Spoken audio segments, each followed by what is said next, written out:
Hey everybody, welcome to the season 1 finale of What Happened to You. This has been an incredible experience so far, and I'm so grateful to all of the guests that have come on and to everyone who listens, watches, and supports the podcast. I feel like I have a sense of purpose now, and that feels amazing.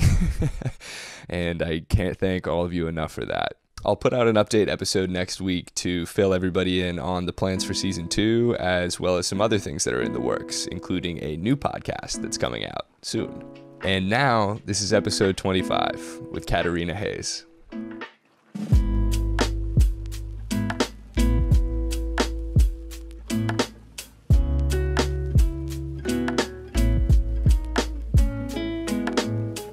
Hey, Katarina. Hi. Hello. How's it going? It's definitely going, that's for sure. Cool hair. Thank you. I just did it like literally 10 minutes ago. Oh, wow. I was going to say, I didn't notice that in your videos. That looks great.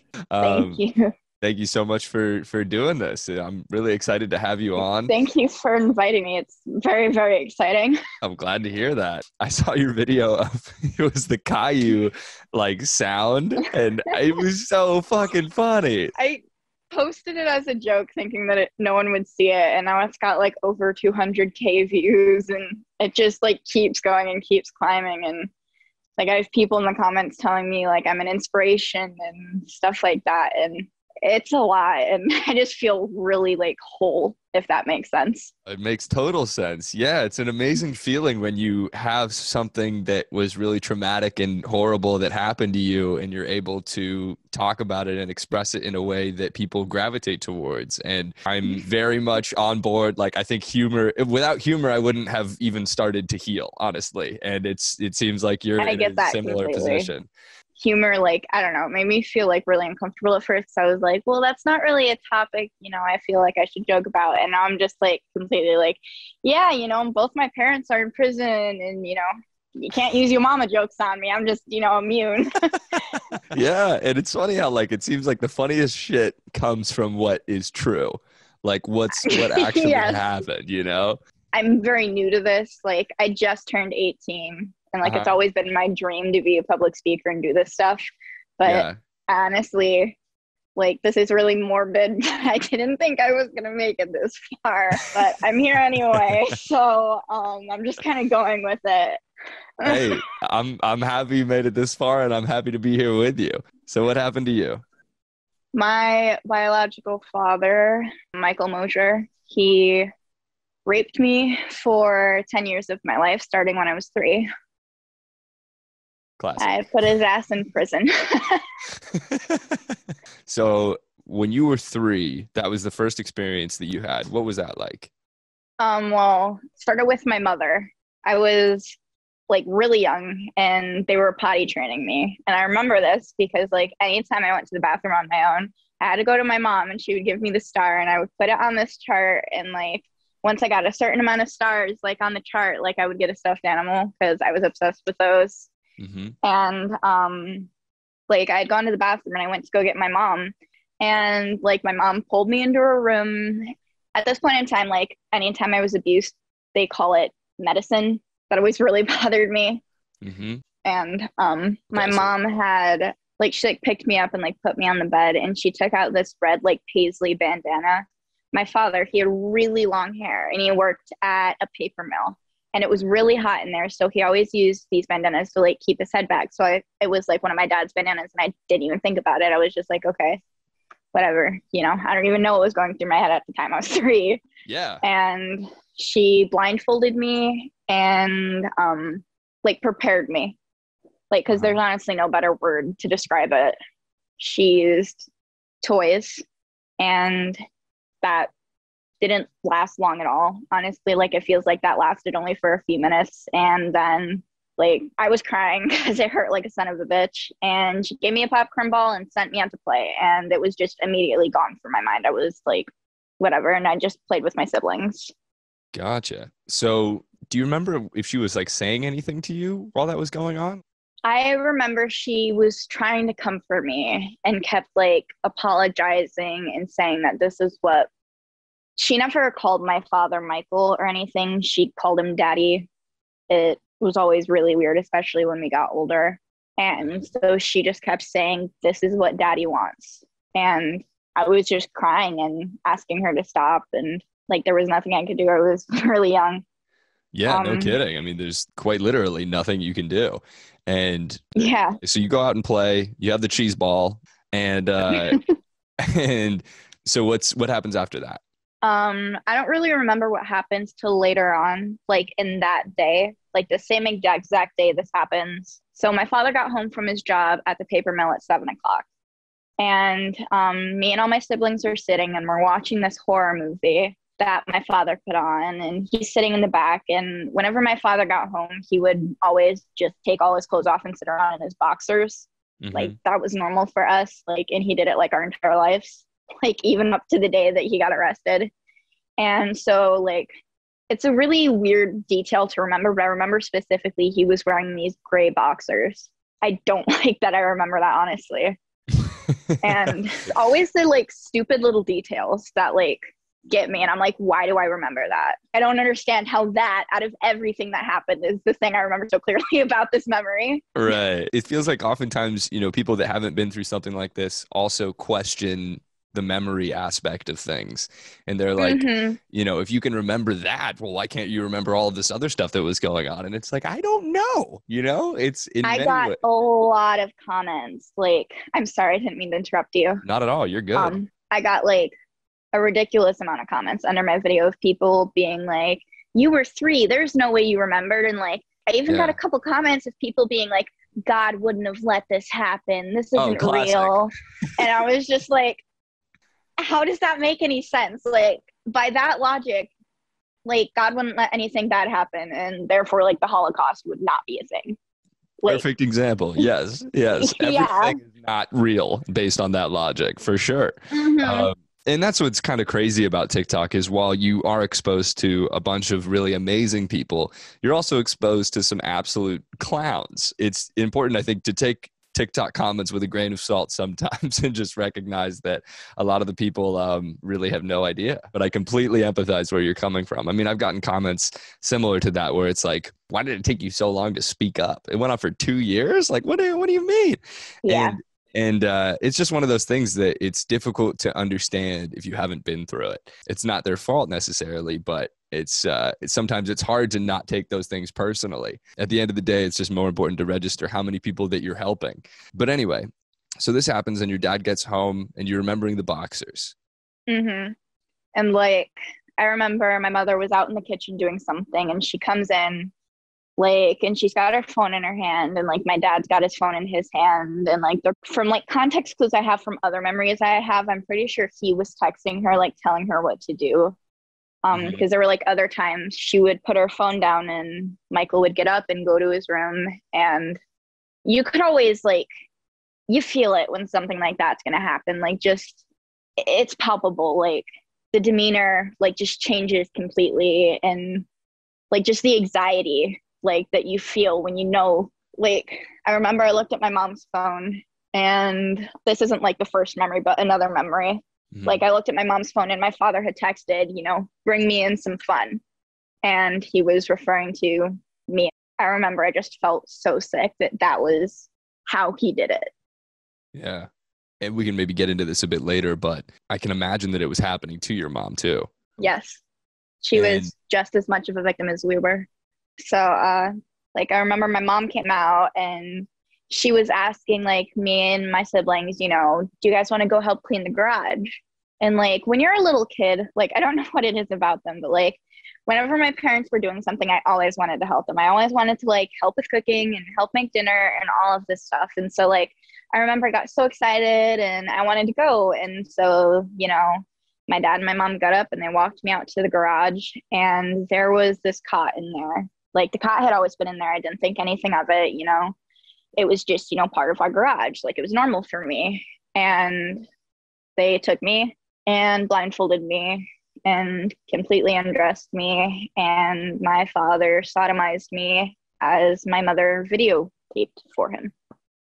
Whoa. Yeah. How did you know that she was videotaping? My father showed me the tape one year.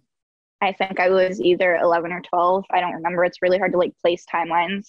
Yeah. But I had gotten to a point in the abuse where I was just like, I was being such a fucking bitch and just like, I wasn't taking it. I was always fighting back.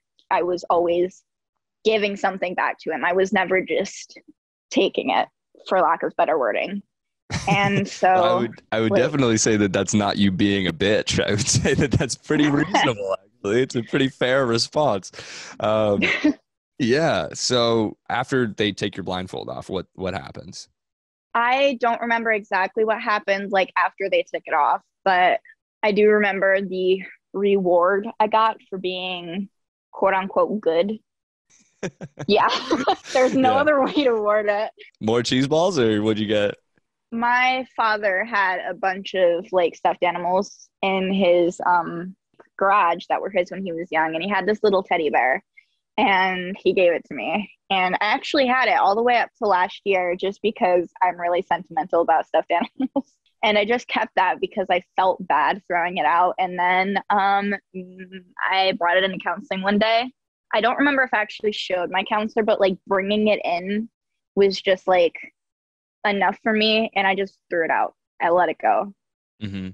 How did I that hate feel that when you bear. let it go? Yeah. Oh, Yeah, it I can felt imagine. amazing.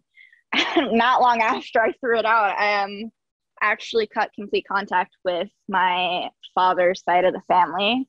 They are very toxic and basically tell me to get over it because, you know, he's still part of the family, you know.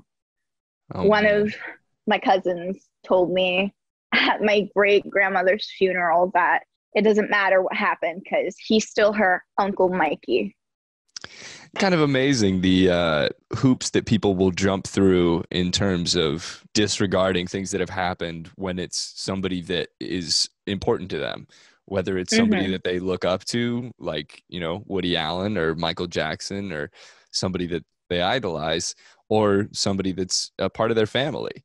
It's super difficult to excuse me, it's super difficult to acknowledge these things that have happened if you know the person very well, and it totally changes your whole perception of them, and oftentimes people Mm-hmm. just don't want to come to terms with that.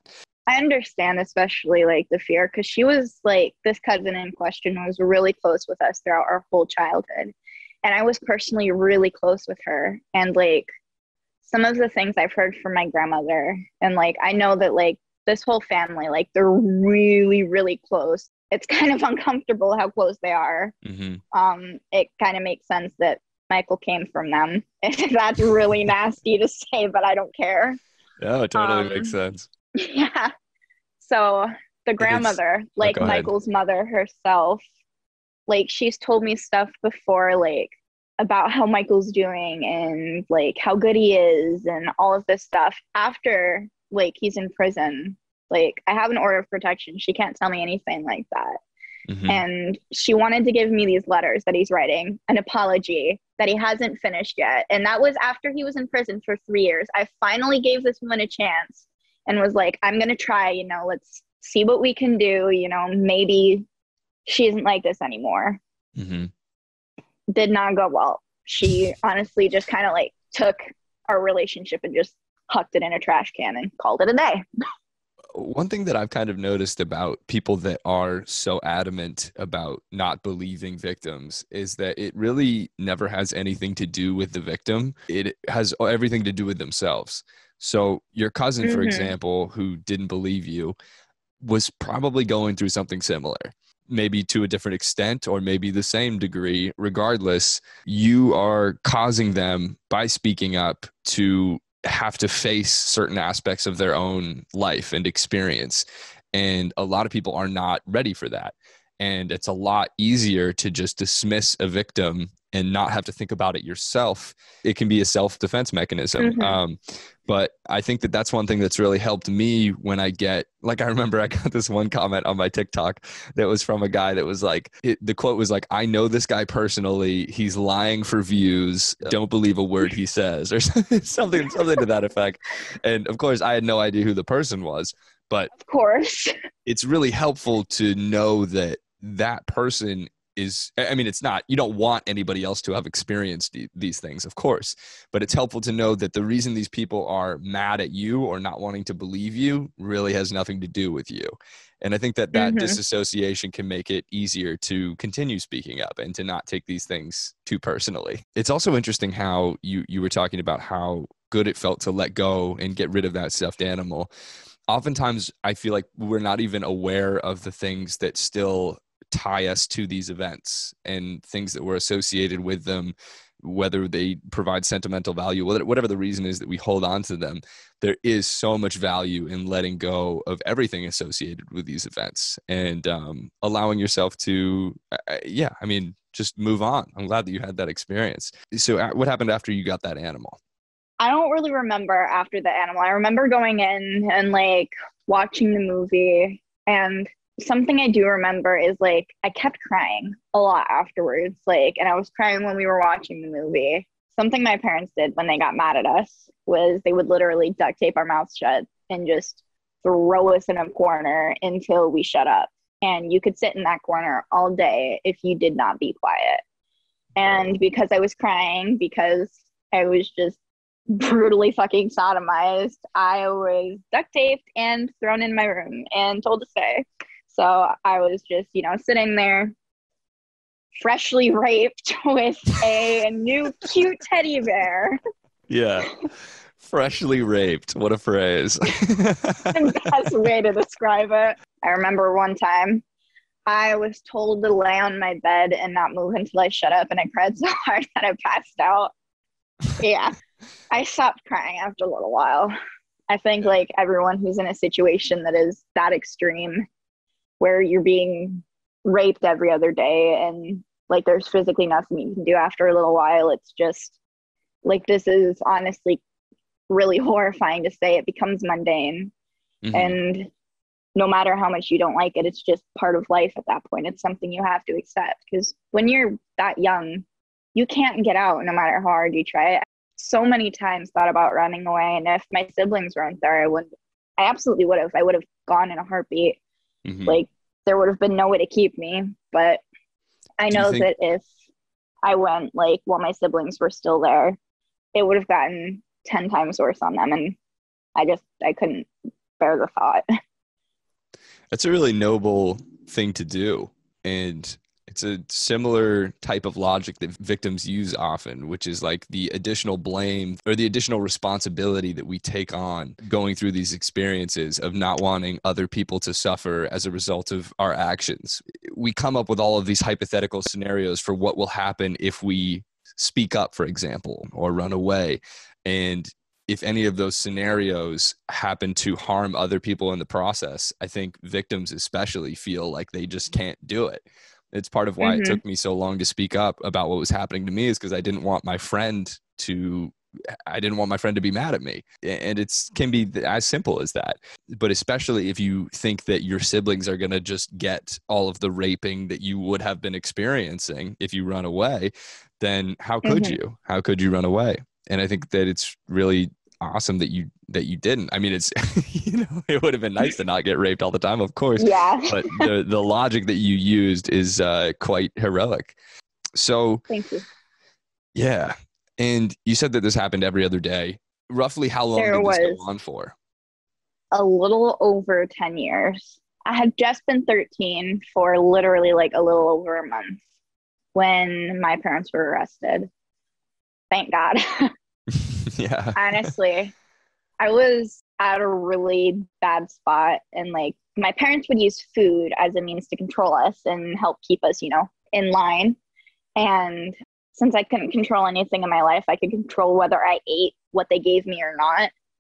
So I didn't eat it. And when they took me out of my parents' house, I was 72 pounds and very, very sick. I was really not healthy. I don't think I would have lasted another year, like at the rate I was going. Yeah, it's interesting clinging to things that we can control. It's like during this time, ages 3 through 13, were you going to school? Or what was your life like? I had no schooling. I was only taken to the doctors if so like I've got to bring in like a story to like explain this properly. Like I was never taken to the doctors, but I remember two times in my whole life I ever was. And that was because I got a really bad ear infection because I'm really allergic to metals. And my grandmother, she like works with wire and all this stuff. And she made me a pair of earrings and they had frogs on them. And frogs have always been my favorite, like, because my grandma loves them and I love them and used to catch them. And I had to wear them because my cousin was over and she had the same earrings. And so, we were wearing them and playing dress up. Hmm. And I got a horrible ear infection from it. And it was so painful and I like couldn't hear. And my aunt, my cousin's mother, was freaking out. And so my parents had to take me to the doctor. And then the only other time I ever went was because like I physically couldn't eat and was throwing up everything I had in me because I had really bad cat scratch fever. So I had a really bad bacterial infection. Gotcha. And did you ever leave your house at any other points besides these doctor visits? Rarely, very rarely, never on my own, always with my parents. And the only times like we ever did, it would be, if they needed help going to Walmart or my father wanted to go somewhere to, take pictures to put on Facebook so everyone could see we were a perfect family. Yeah. There's Of some of course. like, we were at this apple orchard and like he kept throwing apples at us and like trying to have an apple fight.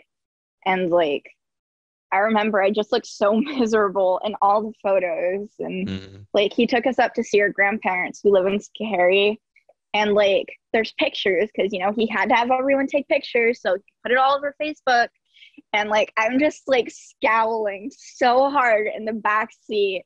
Like, just the look on my face is just priceless, honestly. Yeah. And so part of why I think these experiences happen so frequently is when you don't really know any better. When you don't know exactly how to articulate what's going on, you know that it's wrong and you can kind of Hmm. decipher that, but you don't know how to get out of it. And I think it's, obviously your parents didn't want you having these normal experiences to figure out that what you were going through was not normal. Um, They barely let us go and see family. The only times we ever did was like for like a 4th of July bonfire. And it was always my father's family we went to see. We barely got to see my mother's. And the only time we ever got to see like our grandparents on our mother's side was when mother, like she snuck them into the house while like my father was at work. And there had to be no trace of her being there. She wasn't allowed to like, if she gave us gifts, like we had to hide them. It had to be our secret. and where did you grow up, by the way? In Saratoga. I was right on the cusp of Saratoga County and Warren County, but it's this little trailer park. It's actually right across from Dorothy Nolan Elementary School. Gotcha. So you didn't really have much interaction with quote unquote the outside world, unless it was Hmm. facilitated by your parents. When you're when you're growing up in this environment, does that seem normal to you when you're growing up, or like did you have any friends other than your siblings, or were you not allowed to meet other people for the most part? I really wasn't allowed to meet other people. If we went outside, we weren't allowed to like, we were in a trailer park. So like, we weren't really like, when we were really young, especially, like not like really young, I'm talking like younger than 10. Mhm. Um, like we were only allowed to stay in our yard. We weren't allowed to even like touch the pavement. Like we had to stay in this little tiny spot and we were only allowed to do certain things. And it was only after like we hit like a certain age and all of us got like on the older end of things. Gotcha. Was your dad ever abusive to your mom? He broke her hand once. And this was witnessed by me and my siblings. We would constantly watch him beat her. We had pets and he would abuse them in front of literally people who came over to the house. Like Mm. he had this friend who was like his best friend. And like this guy was like at our house like every weekend. Ironically, this guy also abused me. Big surprise. Um, Really? yeah, not nice. But this guy, like he would come over and Michael would abuse us in front of him and like be an asshole to us in front of him. And I remember when I was really, really young, this guy like sat us down and talked to us, and he was like, Michael just gets mad, you just got to forgive him and move on, don't get in front of him and he won't be that way. And it was just like, the fuck? Like, we're kids. Like, I was like really young when he did this. Like, I was still in the house where the first memory happened. Yeah. So Seriously. I was really young. And how did the abuse with that guy who would come over, how did that happen? It only ever happened once. And it took me a long time to realize that it actually did happen. And it wasn't just something, that my brain just thought of and was like, oh, I'm going to think of that now. My therapist and I did a lot of EMDR, and it's the only reason I can actually properly remember it. But it only happened once, and he took a video, and I'm pretty sure that is the whole reason that he did it. I'm pretty sure my father made him. This guy, like, as far as I can remember, that was the only time it ever happened. And he was always like really, really sweet and really kind. And he always like apologized on behalf of my father. I never thought he knew about the sexual abuse until after everything came out. But I'm more than positive he did at this point, considering he did something to me himself. Yeah, it's interesting the dynamics that were going on between your father's friend and your mother and your father. Before all of the arrests happened, you said that your dad showed you the videos. Yeah, I was either 11 or 12. I was around that age. And I remember that I was like really fed up with all the abuse, and I was like fighting back. And one night I went to my father and I told him that if he did anything again, I was going to tell the neighbors and I was going to call the cops. Because I was like, there were these two like wonderful old ladies that lived next to us. And like, I always went over and had just the best conversations with them ever. Like, they were like great. Yeah. Like, those women, wow. Like, holy crap. And so I told him that. And like, he got really angry, and he just was like talking about, it's not wrong. Society just thinks it's wrong. Other, fathers don't love their daughters like I do. And like, I remember I was just like stuck. Like, what do you say to that? Like, it's so disgusting. And I knew that if I spoke up anymore, he would have done something. And so I just walked out. And I don't remember how long the abuse stopped for. It was like anywhere from like 3 weeks to a month. But it started back up on February 9th, actually. It was the day. And it was honestly the worst time it ever happened. And my father, while he was raping me, told me that if I don't comply, he's going to put me in foster care. And the people in foster care, quote unquote, will not love me as they rape me. Oh God. Yeah. Wow. And yeah. it's a less loving rape in foster care. That's wild logic. I remember it took me so long to finally like be able to like verbalize like what he said and like say it again myself, because it was just like one of those things I was just stuck on completely. And like once I got it out, like I was just like, what the fuck? Yeah. Like, and was that the time that he showed you the video? He had showed me the video after he was done, and he was telling me that I wanted it. And, this was his proof that I wanted it. And I remember after he showed me, he only showed me clips. It was really disgusting. How could he say that you want? I can't see. You blindfolded me. How am I supposed to? I don't know what's going on. I'm a little toddler. The only thing I'm concerned about is which Barbie I'm playing with next. Yeah. He had the audacity. Okay, this dumbass had the audacity to tell the cops when they were interrogating him that I seduced him when I was 3 years old. I seduced him. Okay. Oh my God. Okay, so let's get into that. It's the alcohol and all this stuff. He was in interrogation for 17 hours before he finally was like, fine, this happened. And when he came out and said, yeah, something happened, he said, I seduced him. Holy cow. that really says a lot about sort of where his head was at the time, that he Mm-hmm. thought that people would be like, oh, okay, nice. Well, let's forget it then. Like, so how did the cops find out about this? It was either the end of 2015 or the start of 2016. I don't remember what month it was exactly, but it was somewhere in that, time. Mm-hmm. My siblings and I all got grounded for 6 months, and we were only allowed outside once a week. We were allowed outside for 1 hour. Wow. And we weren't allowed to have any electronics. We had to stay in like the living room and the kitchen because they were connected because it was a trailer. So we had to stay in those two rooms, and we had to be out of our rooms by 9, and we had to be back in our rooms between 9:30 and 10 o'clock at night. And like that was our schedule. We were only allowed to shower on certain days. We weren't allowed to be in the bathroom for longer than 15 minutes. Like we were only allowed to eat at certain times, and like we had to make sure the house was spotless at all times, and it was just really horrible. And so one night, I really tried really hard to figure out exactly the date of this night, but it's really hard for me because there's like just a gap in my memory that I don't remember like at all. So like I don't know how many days it was before my father was arrested after this night, but this night is what caused it. So like he was at work at his job, and my mom was like, don't bother him, don't mess with him. He's in a really bad mood. Just leave him alone. Let him be, let him do his thing.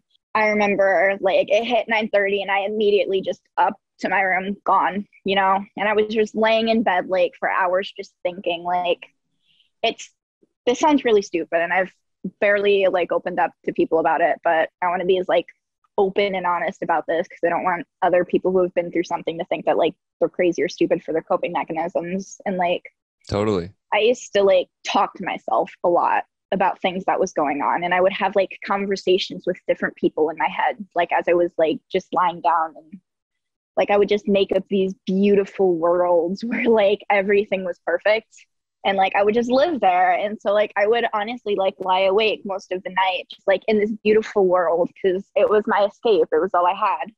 And Yeah. like I remember I was just like laying in bed doing that, and out of nowhere I hear my mother just screaming at the top of my lungs. And my mother never raised her voice. She never yelled. The only time she did was when my father wasn't home and like someone was being rowdy. So I hear her just screeching, and I've never heard her scream before, not like this. And instead of, calling my father one of the pet names she would call him, she said Michael, she was like screaming, Michael, stop, like stop.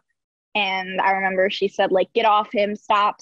And like, I was like freaking out. And so like, I remember I got up off my bed and I was like waiting in the doorway because we weren't allowed to have our doors closed when we slept because my parents are fucking crazy. So like I don't remember what my father said, but he said something, and then he stormed off to his room, and like my brother stormed to his room and like slammed the door shut behind him. And I walked out in the living room, and like my sisters were standing at the table, and they just had like this look on their face, like just like the most horrified look I have ever seen. I've never seen them look like this again. It was honestly terrifying. And my little brother's just sitting in the corner of the couch with his DS in hand, and just like he's crying, and my mother's just standing there, just standing there. And so my sisters come back in the room, and they told me what happened. So my elder brother, he's always been very fighty. He is always like clashed with my father. He never tried to avoid the conflict. He always just fought right back. And my father came home, and he was in a mood, and he was being very, very touchy with my brother. And my brother just wasn't taking it. And he told him, no, stop, I don't like what you're doing. And like my father was like poking at his sides and like just like being really rough with him. And my brother just like screamed at him, I guess. And my father strangled my brother. And the only way that he stopped was my mother screaming at him. And it had never gotten quite to this point before. We had been like, our lives had been threatened so many times. My father owned so many weapons, and I was actually slashed on the hip once because I kicked him in the nuts. Like, he tried to rape me. And so, like, he had this pocket knife and he slashed me with it. And, like, that was, like, the worst violence we ever saw other than being brutally beat. But, like it had never escalated to the point of him actually attempting to kill one of us. Mm-hmm. And my sisters, like, all of the kids, like, immediately we were in our rooms. Like, we were ignoring, like, everything. And so my sister comes in and, like, I had, like, a loft bed and my other sisters had a bunk bed. And so me and my sister, who, like, was on the top bunk, like, her and I were very, very close. And so we just stayed up talking about everything and, like, just stupid stuff, trying to get our mind off of everything because there's absolutely no way we were sleeping after that. And at around midnight, my brother comes in and he's like, I have to put some preface before I say this. My elder 3 siblings do not, like, Michael is not their biological father. Me and my younger brother, we are the only, like, 2 that are actually biologically Michael's kids, but, like, we all share the same mom. So, gotcha. My elder brother came in, he was like, I texted my dad, I'm leaving in the morning. He was like, I stole my phone. I still had it because they put all our electronics in this box and taped it and, like, hid it under their bed in the room. Like, there was no way we were getting it. And I guess my brother kept his phone, had it this whole time, and he connected to the neighbor's Wi-Fi. He was best friends with the neighbor's kid and was able to get a text out to his father, who is now my father. He's my adoptive dad. Mm-hmm. And, like, he was able to get a text out and, you know, get ready to leave. And so my father at this point, he had, like, thrown a tantrum, like, after coming back out of his room, and he had, like, broken so many things. And just, like, I remember he shattered, like, so many cups because, like, he drank a lot. And he had these, like, big giant cups that, like, he'd fill with water. And, like, he had, like, these giant cups that he would fill with vodka because he would drink, you know, screwdrivers or what they're called. Mm-hmm. And he would drink, like, literally one of those huge things of Smirnoff vodka at night. And basically, yeah, I don't know how the dude's not dead from liver failure, honestly. Seriously. So he was passed out drunk on the couch and we could all hear him snoring. And suddenly my brother's standing in the doorway talking to me and my sisters. And suddenly the hallway light comes on. But my father's still snoring. And we all, like, we panic. We're like, oh my God, what the fuck? Like, what's happening? And my mom comes up and she's like, I texted, you know, your father, like, to my siblings. And she was like, it's fine. He's coming to get you. You know, Michael won't know you have your phone. She just, like, had our back. And she was really, really sad. She was crying. My mom always, like, she just always had this just air about her of being, like, forever depressed and just inside herself. Like, she was a shell of a woman that once was. She was just, like, really, really just gone this night. After, like, her and my siblings talked for a little while, her and my brother left, and me and my sister, we stayed up till, like, 2 a.m, like, just, like, talking about stupid shit. I remember, like, specifically one of the main things I asked her that night was, like, while you're out getting help for yourself, can you get help for us? Because she refused to let my brother go to the fathers alone. She wanted to go with him. Like, I think she also wanted an out, and this was her opportunity. The next morning, my father, he wakes up. It's really early. We have to be, like, out in the living room by 9 o'clock, like 9 on the dot. We got to be out. And so it's 7 and my father comes down. He turns the hallway light on. He's coming down the hallway and he goes in my brother's room and he's like, I want you in the living room. Eldest brother, I want you at the table. And he comes to our room and he's like, middle sister, I want you at the table. You too, I want you in the living room. So all my siblings get dressed really fast and, like, we're all really anxious. Like, all I can describe, like, when things got like that was just, like, your whole body feels cold and you're just shaking and just, you feel just forever sick. Like, It's horrible. And so my father, like, he sits them at the table and we're all in the living room and, like, I'm at this point, like, just an audience member of what's about to happen. And he very calmly, which was very, very weird for my father, he was always very passionate about his anger. Mm-hmm. And so just out of nowhere, he's like, you know, like, really calmly, like, why do I have a text from your mother saying that you two are leaving to your father's? And for the first time, like, ever, my siblings truly screamed back. And my father was just silent. He was just sitting there dumbstruck. Like, I have never seen this man look so fucking stupid, but so scary at the same time. And like, I remember he made like a snotty comment about like, he was going to play dirty now. And so he went to his room and he comes out like 10 minutes later and he's got my mom on the phone and she's crying. And he's like, I remember what he said. He was like, say goodbye to your children. I'm calling the sheriff. They're all going away. And like my mom was sobbing and screaming and telling him not to. And like, he And where was your mom at this a point? lot. She worked as a nurse in either Saratoga Hospital or Glens Falls Hospital. I don't remember what one. So like she was just at her job as a nurse. And like it was common for him to threaten to do this, but like I never heard him threaten like my mom to send us away before. He'd only threatened us. So like I remember I just went to my room and like I was so nervous and so anxious and so furious. And I just ripped a piece of paper off of a sketchbook I had and wrote, because I got these really cool art markers for my birthday. And it was great. Like I love the family member who got them for me. So I wrote like on the corner of the paper, you know, he sexually abused us. And I shoved it in my pocket and I went out the hall like as fast as I could. Like I was in and out as fast as I could. And I just sat back down and I remember I just felt so sick and like, oh, it was so bad. Like there was just a rock in my stomach. And like at that point, my father was off the phone with my mother. Like by the time I got back down and was back, you know, in the situation. And like him and my siblings were negotiating a time for them to be home. And they settled on 12 o'clock the next Friday because my father was very, very adamant and very like large and excited. He has plans this weekend. He was going to take us someplace and, you know, it was going to be so fun and all of this stuff because he was trying to suck up for what he did and make it all better. And so because my siblings agreed and were like, fine, whatever, you know, we're going to be back. Obviously that didn't happen. Like he sat down and he started like playing stupid stuff on Netflix because that was what he always did to try and like make up for it. And my siblings left. And like, this is where it gets really fuzzy for me. I don't remember the time frame between like them leaving and my father getting arrested. Like it's completely fuzzy. And so April 20th, 2016 at around 3:30, my father got a call to go pick up my mother because the car she was using to get to work had died and she had no way of getting home. And he was like, okay, whatever. And my youngest brother wanted to go because, you know, he liked getting out of the house. He was my dad's like son. And so the relationship between them was different. And what ended up happening was like they went to leave in the Jeep and like my sister and I are just sitting at the table because it's only us two there now.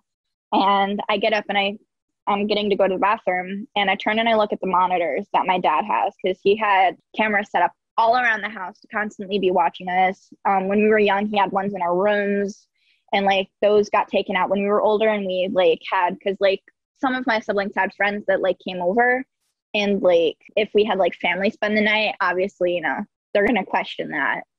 And so he took those out. But I remember I looked at the monitor that showed all the outside cameras and the Jeep that was still in the driveway.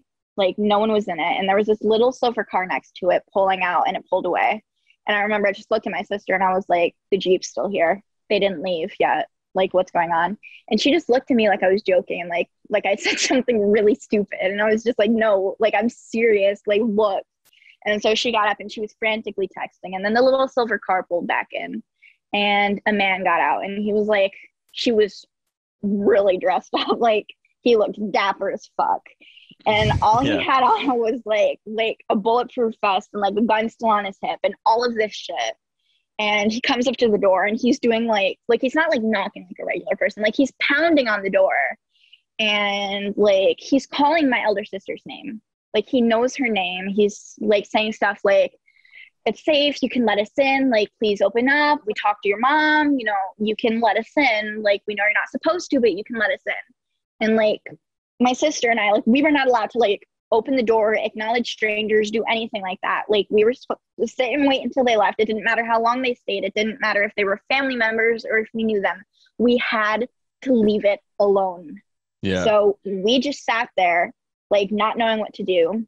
And so like the cop and like, he had two CPS workers with him. The cop and the CPS workers, like they go and they sit at this table because we had a picnic table out front for like when they like wanted to like have a barbecue or something outside. They sat there and he's calling someone, and less than 30 seconds later, my sister's phone rings. And it's my mom telling her to open the door. And she like just immediately gets up and opens it. And they come in and they ask all of these questions. And what we went to was like a place where they like take like kid statements, like not an actual police station, because they thought that that would be absolutely terrifying, and it probably would have been, but also super cool. So they took us to a place called Saratoga Center for the Family. And that place is amazing. Everyone there is amazing. And they told us there our parents were arrested and that we probably weren't going to ever see them again. And they were trying to find housing. I was in questioning for a little over 3 hours. And by the time I got out, my little brother was there. And they didn't end up like finding proper housing for us till around 1 a.m, because this was the first time they had ever seen a case like this. We had CPS trying to figure out like who had like parental rights, like what was going on, who has custody of these children. And, you know, because my older 3 siblings, they can like go to their dads, no problem. But me and my younger brother, we were parentless. And so they're trying to figure out like, what are we doing? And, you know, something I learned actually from talking, because I got really, really close to a lot of cops on the case, is like the cops and the CPS don't really work together good at all. They just kind of like clash and fight over things. And like the cops wanted custody, CPS wanted custody. And they ended up figuring it out around like 12. And they called my now adoptive father, who is my other 3 patients' dad, my other 3 siblings' dad. Yeah. And was like, will you take these kids for, you know, a couple days max? And it's got to be like 5 years later, you know, we're still here with him. Wow. So, what a wild story. Yeah, it's kind of crack filled. How did it feel when they said that you were probably not going to see your parents again? I don't honestly know. I was kind of really numb to everything that was going on. I was very like in a like such a weird place mentally at the time, because like I had just opened up to someone for the first time ever about what my father had done. And when he questioned me, he was just like he got straight to it. He was just like, is there anything we need to know? Is there something you need to tell us that your dad's doing? And I was like trying to block him out, and I was just staring at this couch that's across from him. I've got a CPS worker trying to keep me comfy on this side, and I've got, you know, this big giant, like this man is like so tall on this side, sitting in a tiny little baby chair trying to ask me to talk about being raped by my dad. And like I'm just like trying to like just like look at this couch and act like it's not happening. And I just started sobbing, and I was like, yep. So this is happening. Yeah. In one sense, it's like you're free, you know, you're safe, but it probably couldn't have felt less safe in the environment that you were in. It was just so up in the air. I was honestly like really nervous, but at the same time, I remember just like there was this relief that just came with like the news, you know, they're arrested, we're charging them, you know, this is what's happening, you know, there's going to be court proceedings, there's probably going to be a trial, all of this stuff. And like they explained everything. And the people who were there with us, like our advocates, they were honestly just like some of the best people I ever met. They were very kind and gentle and just knew everything to say. A lot of the cops, the cop who came to my house that day is the lead investigator at Warren County Police Department. And he told us flat out, this is the worst case of abuse that he's seen. And the ADA who prosecuted, you know, told us, you know, this is her worst case. And like our case made national news. Like it's a lot. And I don't know, it's weird for me, like when people talk about it being a lot. And like, I feel like whenever like anyone like finds out that I was abused, and to that extent, they're always like, oh my God. And I'm just kind of like, okay, you know, it happened, whatever, you know, like that's my life. Like I lived through it. And they're like, oh, I'm so sorry. Oh, it's so horrible. I'm just like, okay, you're being dramatic. Okay. Yeah, I mean, it wasn't that bad, and now you're reminding me of how horrible it was. Or I mean, not that it wasn't that bad. It wasn't that bad right now, but now you're reminding me how bad it was back then. Like, thanks, I guess. It's funny when people find out about this kind of stuff, and it's not a malicious reaction that they're having. Of course, they don't want to make you feel I bad. understand But it's absolutely horrifying, but yes. honestly, it's really comical. Like my sister has told me she went out and like she was living on her own and like she still is living on her own, but like she was out and like she had made a new friend at like a bar or something. I don't remember how, but like she was out like at this gathering and she was talking to people and she told someone and they literally threw up. Like, because she told them, like they literally just threw up. Yeah. Yeah. And again, that could also be a result of their own experiences causing things to Mm-hmm. bubble up that they maybe hadn't thought about. But yeah, and what's really amazing about talking to you is that this was 5 years ago, and you're at a point now where you're talking so candidly and authentically about your experience in a way that is honestly truly amazing. Like the fact that you're 18, and I really am sort of in awe of you. And Thank it's you so really, much. of course. That's really amazing to hear. Yeah, It well, it's took true. me years to get here. There was a Yeah. long time where I was at a point where I would spend every day wondering, is tonight the night I'm going to do it? I don't Hmm. want to get up in the morning. Is I don't want to live with this anymore. And it took me a lot. I have worked through a lot with my counselors, and objectively and quantifiably, I don't like, I always feel really guilty saying it and talking about it because I don't want to undermine what my siblings went through.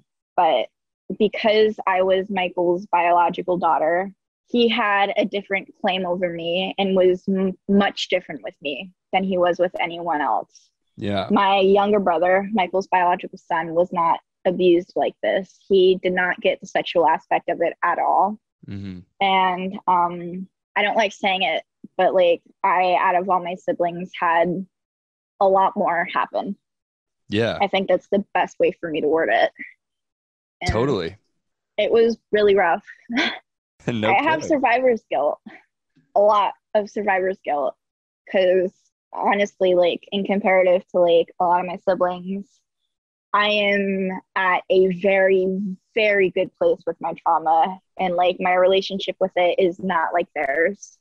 And a piece of me feels like I'm doing something wrong because I'm not where they're at. I just like kind of like went through like all of the therapy and just going through everything. I went so fast. I never really like sat and like just pondered one memory for longer than like a week. Like I just went through all of it like as fast as I could. Now I'm here and like I remember like in my victim impact statement, like that I spoke at the sentencing, like my closing statement was like, I'm gonna tell the world what you guys did. Like it's good. They're gonna know your names. I'm not gonna be quiet. Like you're not gonna shut me up. Like this is what's happening. This is what I'm gonna say. You're gonna have to deal with it because this is my power. This is me taking control of what you did to me. This is my life. I'm gonna do this. You guys are gonna deal with it, and you're gonna have to see on the news as I get successful and help other people with what you fucked up people did. Yeah, Like, I think that's awesome. I think it's the absolute best thing that you could be doing. And thank you. with regards to the guilt that you're talking about, it's similar to the guilt of not wanting to run away, I think, in the Mm-hmm. sense that you don't want other people to be suffering as a result of what you're doing, whether that's running away or healing. You don't want other people to feel bad about you feeling good. And I think one thing that can help with that is recognizing that you are at your most beneficial to others when you're feeling the best within yourself. You can provide the most benefit to your siblings and all of these other people on TikTok and around the world when you have healed and you're at a point where you can speak openly and truthfully about these experiences. And it's very likely that your siblings are not perceiving your healing in the way that you think they're perceiving it. Our minds always perceive the world so negatively, and we have a tendency to assume that people are thinking these things about us without any confirmation that they're actually thinking them. And Yeah. it's very likely that your siblings are looking at you in the same way that I think I'm looking at you, which is in admiration, and that they're feeling like you're somebody that they want to be like. You're at a place where they want to get to. And I think rather than feeling bad about where you are, you can be proud of it and recognize that you're showing people that they can get to this point too. Even though you went through so much worse, you're still able to heal and recover. And it's something that you should be really proud of. And I completely understand why you feel guilty. And the sooner that you can release that guilt, you'll be somehow even more beneficial to all of these people. So don't feel too bad about it if you can. But I also completely get that. And, because I've spoken with a lot of people who are much older. For example, this one guy that I spoke with was about 65. And he was saying that, he just wishes that he had spoken up earlier. He just really regrets not having more time to heal. And you are somebody who's on the polar opposite end of the spectrum. I think that people get discouraged the longer it takes for them to speak up and the longer it's been. You should never be ashamed at where you're at in the healing process. And you should never feel discouraged because other people have healed more. It's all an ongoing thing. I don't know if we ever fully heal, it's even though somebody like yourself and somebody like myself who are very open about these things, we're still going through it, and I think that our brains just perceive other people as like, oh man, if I was just there, I would be okay. But you can't compare yourself to other people. It's a never ending cycle of negative perceptions of the world and yourself. You have to compare yourself to yourself and recognize that if you healed a little bit today, that's awesome. That's more than enough. You're really succeeding is. in that. And it's never too late to speak up. It literally doesn't matter if you're 18 or 65. It's the perfect time. It's always the perfect time to speak up. So I would just say that while I completely understand where you're coming from with that guilt, I think you can know that you're doing so much more good than you could ever even comprehend. And I think TikTok is probably going to start. It already has started giving you a taste of the impact that you're having on people. But just being who you are after everything that you've gone through is going to be helping your siblings more than they'll probably ever even express to you. So yeah, I'm just happy for you, I guess, is what I'm trying to say. Definitely. Thank you very much. You You're give very really welcome. good advice. I'm glad to hear it. And there was another thing that I wanted to ask you about with the trial. What was that experience like for you? Because I also went to trial. I spoke up when I was 10, and I think we went to trial when I was 11. But the guy who molested me did not get convicted. And so I'm curious what that experience was like. I actually got really, really lucky, honestly. I remember being so bitter and so upset when this first happened, but looking back, I am grateful. My parents took a plea deal for the two oldest people they abused. I wasn't on that list of people they had to own up and say in court, I'm guilty for this. Did you say you were not on that list? No, because they took a plea deal. Like, it was only for two people, and it was to save us all from sparing. Oh my God, spare us all from trial. I What could does not that have mean? blundered that worse. They didn't want us to have to testify. One of my siblings testified on grand jury, and it was really, really traumatic for her. Mm-hmm. And honestly, I don't know how I would have done in court having to do that. It would have been really, really hard. My parents both took a plea deal for 40 to life, but if you were in the courtroom and heard everything the judge said, it's just life. They just get life. My mother's actually lost her chance of parole after 40 years. She was found with hard drugs on her. She was in prison. She somehow got, a hold of them, and she lost her chance for parole. Yeah, I don't think they're going to give too many second chances in this scenario. No, I don't think so. Before people are sentenced, I don't know if this is the same for other people's cases or if it's just my case, but they did a 30-day psychological exam with my parents, and neither one of them felt anguish for what they did for us. Neither one of them felt guilty. They didn't feel sorrow for what they did to their own kids. Wow. All they felt was anger and sadness because they were now getting put in prison. And that was really rough to hear at first because my mother, you know, she's the only mom I have. I don't have an adoptive mother. And she was as much of a victim as we were. And I always thought that, you know, she felt bad for it. But I guess not. You know, it's so deeply rooted in who they are, and it's very likely that they were going through something similar, whether it was growing up or at some point in their lives. This behavior was probably I know normalized. for a fact my mother was abused by 3 men in her life, and I'm pretty sure my father was. It doesn't make it okay, you know, but it might explain a little bit more why they didn't feel remorse towards the situation, because it was so normalized in their head. And I don't know if that makes it easier or harder from your perspective to know that they went through it too. But I think for me and the guy who molested me, I don't know if it happened to him too, but I assume that it did. And I think that there is some solace in knowing that by speaking up, you're ending generational trauma. You know, you're ending a cycle.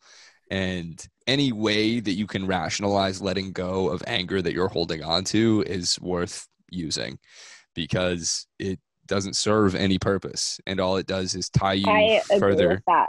Absolutely. A lot of people, like, they're really, really angry when everything happens. And like, I understand being like so angry and just livid at your abuser and this person who hurt you so badly, but it's not healthy for you to hold on to that anger all the time and just constantly have it in you. Like, I understand, like, you're betrayed by like these people because more often than not, it's someone you know who does this. Yeah. And like, that's horrific. Like, someone you trust has gone out of their way to hurt you in one of the worst ways possible. And it's really fucking hard. But honestly, the best thing you can do in the healing process is just learn to let that anger go. It's not worth it to hold on. You deserve better than that. Yeah, I couldn't agree more. Can you talk a little bit about what therapy has been like for you? You know, after all of this stuff happened with the trial and your parents are now in jail, you have this new family. What has your healing journey been like so far? Therapy at first was absolute shit because I was so fresh out of this, like, just this horrible, horrible situation. None of the counselors who like they tried to get me with had ever treated anybody with trauma like this and who had been in a situation like this. Yeah. And so it was new for like everybody. And like when I opened up, like it was just like, you know, we'd have one day in therapy where I just sit there just completely mouth shut and like not say anything. And then there'd be other days where I would just spew and I'd be in there for like 3 extra hours just talking about this shit. I was really young. I was a little kid. I was 13, you know, going on to 14. Like I was a little baby and I didn't know any better. And like, I remember like, I was always told, you know, you're so mature and all this stuff. And like, my therapist like wanted me to be a kid and wanted me to act like a kid. So she treated me like a kid. And I remember it was so frustrating at first, but I'm honestly really grateful that she did that. The healing process is hard and it's not linear. Like, I think a lot of people have that misconception that, you know, once you get past something, you're never going to get, you know, stuck on it again. But that's really, really not true. I have things that I thought I got over, you know, so long ago that like just come back, and it's one little detail that gets me. And like, it's okay to have bad days. It doesn't make you a horrible person, and it doesn't mean that you're just wrong and not healing properly. If you're not happy sometimes, like, you've been through something absolutely horrible, absolutely fucked. Like, yeah, you're not gonna be perfect all the time. It's okay to just be sad. I think that there's a really toxic expectation, like there definitely was with like my family, because I've always been very, very bubbly and very happy, and I always was made to feel very, very guilty for it. And it's taken me a long time to just get to a point where I understand it's okay to have a bad day. it does not make you a bad person. And like taking time for yourself, like, and stepping back from situations, that doesn't make you a bad person. That doesn't make you selfish. Like, you need to take care of yourself, because if you're not okay and you're not just completely whole, you're not going to be able to help anyone else. You're not going to be able to do anything for anyone else. You're just draining a dead battery. Absolutely. I think people that are on the healing journey, you know, which is all of us to some extent, often get so discouraged when they're like, like I thought I was done with this. I thought I was done dealing with this thing. And it shouldn't, that doesn't diminish any of the healing that you've already done. It's just an opportunity to heal more. All that means is that you have the ability to feel even better than you've been feeling, you know? Like, it doesn't mean that you haven't done an amazing job thus far. And I feel the same way, you know. I think that it does become easier the more that you are willing to look at these experiences and accept them and let them go. The less you'll feel bad, but it doesn't mean that you'll never feel bad. And it's absolutely okay to feel bad some of the time, all of the time, as much as you feel appropriate. Just don't Exactly. Like, suppress there any isn't of it. no time limit, and like, you It's not don't a have race. to heal in a certain amount of time. Like, if you're healing slower than someone else, you shouldn't feel guilty. You shouldn't feel upset about that. You are healing at the pace that is right for you. You are getting better at the pace that you can physically do. Other people, like, could get like raped their whole life every day and just be right back up, just bounce right back. And other people could go through one very traumatic thing and it could be crippling. Like, it affects everybody different. And comparing yourself to someone else and how they're healing in their trauma, that isn't fair to you, and you're shortchanging yourself. You deserve better than that. You don't deserve to be sitting here wondering, what am I doing wrong? You know, why can't I be like that? Why can't I be where she is, when you're doing the best you can? That's all anyone can ask for. 100%. And, you know, that's really the best thing that you could say to your siblings. And there's so much benefit to analyzing yourself and the way that you operate. You know, I'm a big people pleaser. I find it very difficult to Me say too. no to people. Yeah. And I think a big part of that is as a result of getting molested. It's something that I didn't want to let people down. I didn't want the guy who molested me to be mad at me if I said no. Oh my God, yes. Like, Yeah. I was so scared for the longest time that, you know, if I come out about this, they're still my parents. Like, Yeah. I still have a connection to them, even if I don't want to. And there were good memories. Like, I used to feel so horrible and like, what if I'm making it all up? What if they're right? Because there were those few good memories. And, you know, I have gotten to a point where I've learned it's okay to appreciate the good memories, as long as I don't let them undermine what they did and the type of people they are. Those moments were happy and they were great, but that doesn't mean I'm a bad person for appreciating a couple memories that were good in my childhood. Kat, you're so fucking wise. Like, it's just awesome. And some of my fondest memories were at my friend's house and just playing Mario Kart, playing soccer. These things don't have to be tainted. You can take whatever you want from these experiences with you into the future and let go of everything that doesn't serve you. As tempting as it may be to just be like, that all of that time was horrible. It's a wash. I don't ever want to think about it. I think it's okay to acknowledge that some good times happened, maybe some of the best times. And it's just interesting that you say that, because I've had a lot of conversations on here, and it feels like every time that you talk to somebody in depth about these things, new things come up. And just hearing you say that made me realize it just had a little bit of a flood of memories come back into my head about positive things that have happened and during that time. And it kind of made me think about, I spoke with somebody recently, her name's Ashley Vanderlinde, episode 23, and she was talking about flashbacks. And I was saying how I don't really get negative flashbacks anymore. It's changed. And I think that's a result of being willing to think about these things and not be worried about them popping into your head. But Good I think mindset. but what you just said there made me have a totally different kind of flashback.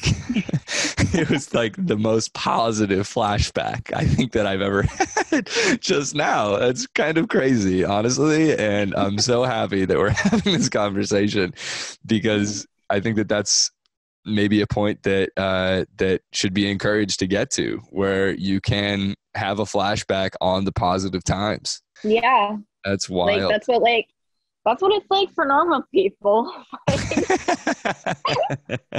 Why can't I have a Yeah. happy memory? Why is it all gotta be trauma and disgusting shit? I was raped every other day for 10 years. Like, there's a lot to go over there. And I barely remember any of it. I barely remember most of my childhood.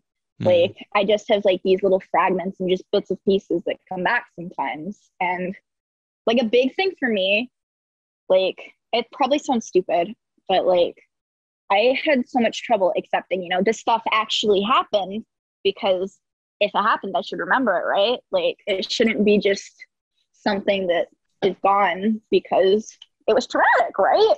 Like, these Yeah. are huge, and how come I can only remember, barely half of it, Yeah. make it make sense. I So, know, and it's frustrating when you are at a place where you start questioning your truth. You questioning what actually mm-hmm, happened. Was I lying about this? Like, did this really go mm-hmm, on? And it's such a reasonable thought process to have, because part of you doesn't want this to have happened. I mean, most of you, 100% of you. What am I talking about? yes, You don't want any of this to have happened. It's so reasonable for you to start questioning it. And it's a defense mechanism. Our minds work in crazy ways when it comes to handling trauma. And I think that's part of why people have such a difficult time remembering these things, is because they're not things that you want to remember. It's totally natural to not have perfect memory or any memory around these types of things. mm-hmm, And the quicker we can stop blaming ourselves for not having a perfect recollection of the events, the quicker we can start letting go of the guilt that's associated with that. And you've said so many amazing snippets here that could work for the answer to this question, but I do still want to ask you, for somebody who's been through something similar to you and is hoping to get to the point where you're at now, what advice would you give to somebody like that? honestly, go with the flow. Something I really struggled with was I was just trying to like push through everything that happened and get through therapy and healing so fast. Don't do that. Like, take it as it comes. Like, obviously, like, push yourself and challenge yourself, but don't do it to a point where just like it's all you do. You have to grow as a person and be yourself and be able to breathe. Dedicating your whole life just to fix things that honestly don't need to be fixed is not healthy. Like, you're not broken because you have trauma. You're not a bad person, and it doesn't make you any less worthy of being loved and being cared for and being taken care of. It's such great advice also to hear from somebody like yourself, who is so young and has healed so much in this short period of time that you've been healing for, to know that there's no rush. And feeling like you have to rush through these things is going to have the exact opposite effect. Mm-hmm. It's going to take longer, and not needing to get to any point by any specific time, allowing these things to go. And just as you said, go with the flow. I think it's just the best Mm-hmm. advice. Thing that really helped me when going through it was just like look back on like where you used to be. Like, you're not Mm, there anymore. Like, you're moving forward. Like, you're continuing going. And if you move backwards a little bit, don't beat yourself up. You're still going. Like, yeah. you're going to get there. It's okay to take steps back sometimes. It doesn't make you wrong, and it doesn't mean that you're just not doing it right. Just go with it. Well, Kat, you are quite an amazing person, and I just feel so grateful to have been able to chat with you now. And I am so excited for you, and to see all of the people that you impact over the course of your life. You're gonna help a lot of people. Thank you for inviting me and just like giving me an opportunity to speak and have a voice. It means a lot. Absolutely. I wanted to also say your TikTok handle. It's a stupid meme between me and my boyfriend. It's communist Kirby. Like, and like I had people in my comments on my video being like, I don't believe a communist. And I was like, it's a meme. It's a joke. Right. COMMUNISTKIRBY on TikTok. Yep. And Instagram, black_Sabbath_babe. Mm-hmm. And I also just want to give a shout out to Hey B for tagging me in your video and saying that you need to be on the podcast and that you're truly an inspiration. So thank you, Hey B, for allowing this to happen. And thank you so much for agreeing to do this. This was such a fulfilling conversation. And thank you for allowing me to have a little flashback there of some positive memories that I hadn't had in a long time. Pretty awesome. I'm happy to help. Yes. Thank you for just having me. This has been a really great experience. I'm really grateful. I'm yet the sun is just really out right now. Yes, shining bright. Well, thank you so much for doing this, and we'll talk again soon. Yeah, it sounds great. Thank you for having me. Of course.